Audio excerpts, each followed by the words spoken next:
Welcome back, week 9, our second lecture on Aristotle. Remember I said that Aristotle thought that ethics and politics interweave. And so he had comments on forms of government. I'm not going to spend time on this very much. But he said that you can analyze governments by how many people are involved in the government and whether the government is pursuing its true end. The true end of a government, of course, is to benefit the whole community. And he thinks the best kind of government that there is would be a monarchy, a rule of one that really focuses on the good of the whole community. But if you can't have that, a step down is aristocracy, where a small group of people rule the whole community, but again, for the good of everybody in the community. When you move to the rule of the many, what he calls a timocracy, is all right if they are pursuing the good of everybody, and timocracy means pursuit of honor, so that you would be doing it for the honorable thing, for the people to think of you as a benefactor to the community. A step down from timocracy is again the rule of the many in democracy, where people are just looking out for their own good. A step down from democracy is oligarchy, where you have only a few rulers and they're only looking out for their own good. And of course, the worst kind of government is the tyranny, where you have one ruler who's only looking out for his own good. This is what Aristotle says. Those of us who live in democracies might be a little bit upset, but it gives you something to think about. Let's go back to something I think more important. When Aristotle talks about ethics, and we have all of the virtues, we often associate the virtues with certain appropriate actions. But the moral life is more complicated than just doing the right thing. That's one of the emphases we have in virtue theory. And Aristotle illustrates this in regard to the virtue of courage. So, as a mental experiment, think of 6 soldiers lined up in battle, and they're all doing exactly the same thing. They've been well trained. They hold their shield with one hand, they hold their sword with the other hand. Basically, everybody does the same thing. You advance when the trumpet sounds advance, you retreat when the trumpet sounds retreat. You kind of shield yourself and your partner with your shield. You hack away at the enemy. It's not a very complicated business. And so we can imagine all 6 of these guys doing exactly what they're supposed to do. Are they brave? Aristotle says we don't know enough yet. We have to ask about their motives. So let's start with the worst case. Now, this may be impossible to believe, but it would be the theoretical worst case. This is the man who is so ignorant that he doesn't understand that battles are dangerous, right? People are getting sliced up all around him, but he just doesn't get it. Is he brave? No, pretty obviously he doesn't. So let's increase the level of phronesis, of practical wisdom, just a tiny bit, and talk about the optimist. This is the man who says, oh yeah, battles are dangerous. People get hurt. Other people get hurt. Sometimes in my mind I say, this is the 17-year-old driver. Other people will have accidents. I will never have an accident. Is the optimist brave? He's doing the same thing as everybody else. He's a little bit better than the ignorant man because at least he recognizes there is some danger, but we would say he's not truly brave. The next man is the passionate man. Now, the passionate man is much better in touch with reality. He knows the battles are dangerous. He knows that he might get hurt. He fights because he has some emotional reason. He hates the enemy, what they did to his family in the village last week. Or he fights because of his love for his beloved back home. Or he fights of just sheer terror of the drill instructor. But whatever it is, he fights for some passionate reason. Is he brave? Well, Aristotle says it's much better than the optimist and way better than the ignorant man, but it's not true courage, because as soon as the passion goes away, he gets a Dear John letter from his beloved back home and his courage disappears. The drill instructor is killed. He doesn't have to worry about his commanding officer anymore. Passions come and go. Courage based on passion, that's not real. Next, we come to the professional soldier. Now, we have to be careful here. If you're a general and you want to win battles, you might want a whole army of professional soldiers. Professional soldiers have been in the army a long time. They fight because they are paid and they have lots of experience. So imagine the professional soldier. He says, here we are on the top of this hill, and the enemy has to come across that little creek and then come up the hill to us. We're in a pretty good position. As they're trying to come up the hill, our archers will take out some of them. We are in a good defensive position. Me and my buddies will stick together and we'll do all right.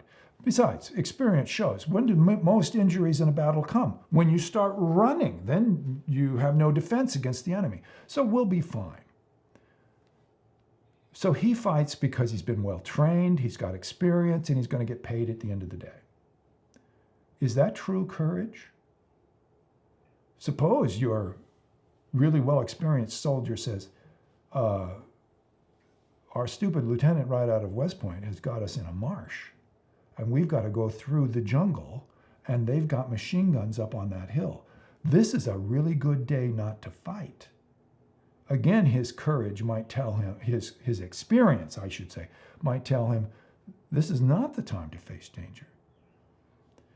So Aristotle says the professional soldier actually has not got true courage, although, as I said, a general who wants to win lots of battles might want a whole army of professional soldiers.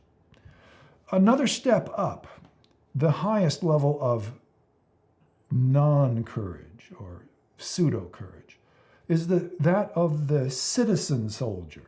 The citizen soldier has not been well trained like the professional, perhaps. He was drafted only 6 weeks ago. And he fights for honor. He fights to have his fellow soldiers think well of him. And this is a very powerful motive. 100 years ago, a little more than 100 years ago, we had the stories coming out of the trenches of World War I.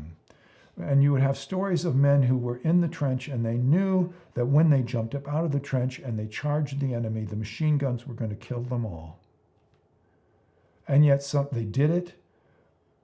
And some of the survivors were interviewed after the war. Why did you do that? When experience shows you're just going to get slaughtered.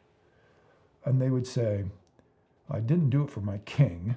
I didn't do it for the grand old England. I figured we were all going to die, but I wanted my fellow soldiers to think well of me. That's the virtue of pride, of wanting honor from your fellow. But Aristotle says it's a very good thing and it's a good virtue, but it's not the virtue for battles. The true courage, according to Aristotle, is when phronesis is completely in charge and you say, this is a situation of facing danger, therefore I will be brave. That's all there is to it. When your reason is in charge, then you have true virtue. So the moral life, according to Aristotle, is very complicated. And he says, so it is to achieve arete, excellence, or sometimes we translate it as virtue. Arete, of excellence, is to do the right thing to the right person at the right time, to the right extent, with the right motive, and in the right way. You invited her, and she surprised you, and she said, yes, I'll go with you to the Schnitz on a fancy date downtown Portland, and you are super excited. Your friends can't believe that she would date you, but she's going with you. It's great. And the evening comes, you go to dinner and you're going into the concert hall and there's a person there who says, hey, buddy, can you give me $1? He's a panhandler. He wants money. And you remember your Aristotle and you say, well, in any society with private property, we'll need to give money to the poor. So there's a proper virtue of generosity. I should be generous. Aristotle says, well, wait. To the right person. Is this panhandler the person you ought to be giving money to? At the right time. Should you be giving money right now? Or should you say, come back here tomorrow and I'll meet you at noon, I'll give you something? With the right motive. Are you really giving to help the person? Or are you just saying, get out of my way so I can get into the concert hall? To the right extent. He asked you for $1. Is that what he needs?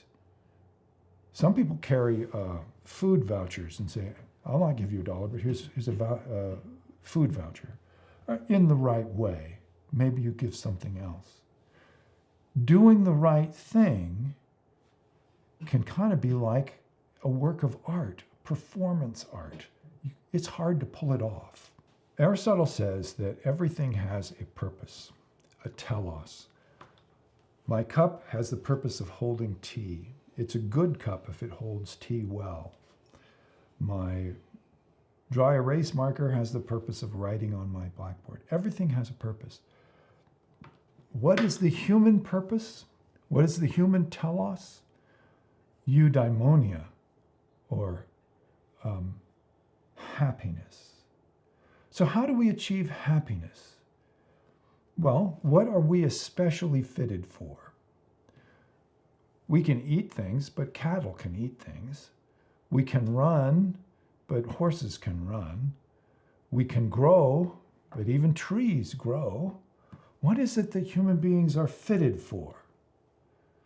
As Aristotle says, we are the beings that are fitted for knowing. So we've seen that phronesis, practical wisdom, is necessary in order to pull off the moral virtues of courage or generosity or pride or whatever. But even better than practical wisdom, phronesis, is Sophia, true wisdom or theoretical wisdom. And then he draws the conclusion. Therefore, the best of human lives are those lived by philosophers. And it's at this point that some students say, something is going wrong here. I'm not presenting Aristotle as the final answer. I'm presenting him as a challenge. And along that line, there are some very challenging ideas in Aristotle, more controversial ideas. Aristotle says that some people just can't live good lives. They have problems. They live in an unhealthy polis, what we would call political problems. To live in a healthy society is a wonderful thing, but what if you live among barbarians who just move around in a tribe all the time? Or what if, even worse, you live as a subject of the Persian Empire, where the emperor controls everything? Many people, it turns out, are unlucky. They're poor, or they have bad bodies, or they're born women. Women can't live the good life. We all know that. So that seems like a crazy idea to us. Now I want to tell you the story of, we'll call them Robert and Bob. Robert and Bob. They were born last night in a Portland hospital.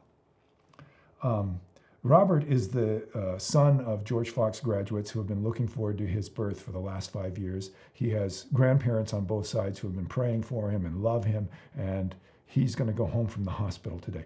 Bob, in the bassinet right next to Robert, is the son of a crack mother. She had about a half-hour relationship with his father, and he is long gone because he paid for what he got. And Bob is coming off of crack addiction. He's coming down. Now, the kicker to this, now notice that Robert and Bob have not done anything to deserve the situation that they are in, the very different family situations that they are in. But, and here's the kicker to the story, one of them will be dating your daughter in 20 years. Which one do you want? Somebody will say, well, wait a second, you can't determine just because a person has a good parentage or a good situation that he will turn out to be a good person. Robert could be a jerk. It's true.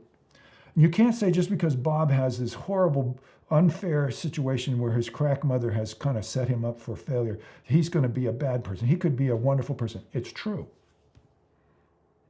But you're picking for your daughter from 20 years from now. Which one do you want right now? This is Aristotle's idea of moral luck, that some things are out of our control, and yet they are morally significant. That's a challenging idea, and some of us don't like it.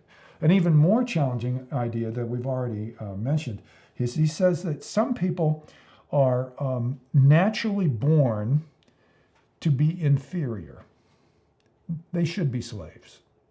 And other people are naturally born to be superior. They should be masters. And of course, it doesn't work out that way in life because most slaves become slaves because their city happened to be conquered by some conquering country, and so it's all mixed up. But Aristotle actually believes in natural slaves, that some people are inferior to others. We rebel against this idea. We think it's crazy. We believe in human equality. Do we? Really? There's a woman who comes to our church. She's in her 40s. We do not allow her to vote. We do not allow her to drive because she has the mind of a 4-year-old. She loves us, my wife and I, dearly. She's a wonderful person, but we do not treat her with equality. So Aristotle's got some really challenging ideas, and I leave you with them so you can chew on them.